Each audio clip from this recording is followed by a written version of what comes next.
আসসালামু আলাইকুম, তানিয়া কিচেন চ্যানেলে সবাইকে স্বাগতম জানাচ্ছি ইনস্ট্যান্ট নুডলস এর পাকোড়া রেসিপিটি দেখার জন্য।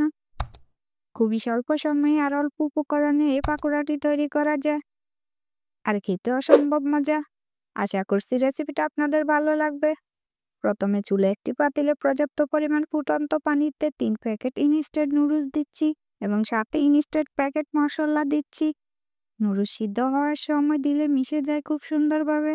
নুডলস সিদ্ধ হয়ে গেছে, উঠিয়ে নিব একটি বাটিতে ঠান্ডা হওয়ার জন্য। নুডলসের সাথে কোনো রকম পানি নাই।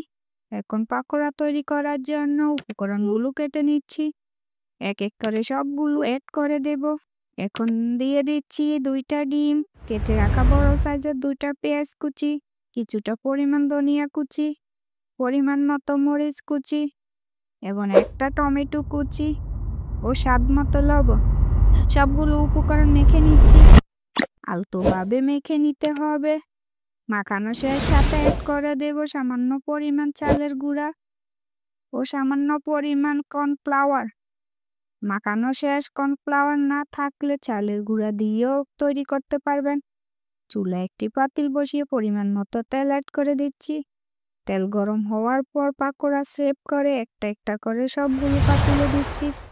এখন একটা পিঠ ভাজা হয়ে গেছে, উল্টিয়ে দেব। এপিট ওপিট করে মিডিয়াম ও লো হিটের মাঝামাঝি রেখে 4 থেকে 5 মিনিটের মতো করে ভেজে নেব। এভাবে করে সবগুলো ভেজে নেব। আমি যেভাবে ভেজে নিচ্ছি আপনি একইভাবে ভেজে নেবেন, তা না হলে খেতে ভালো লাগবে না।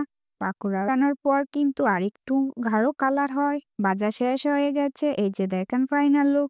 আমার এই রেসিপিটা কেমন হয়েছে জানাবেন, আর ভিডিওগুলো ভালো লাগলে লাইক কমেন্ট শেয়ার করবেন, আর চ্যানেলটি সাবস্ক্রাইব অথবা ফলো দিতে ভুলবেন না। ধন্যবাদ সবাইকে।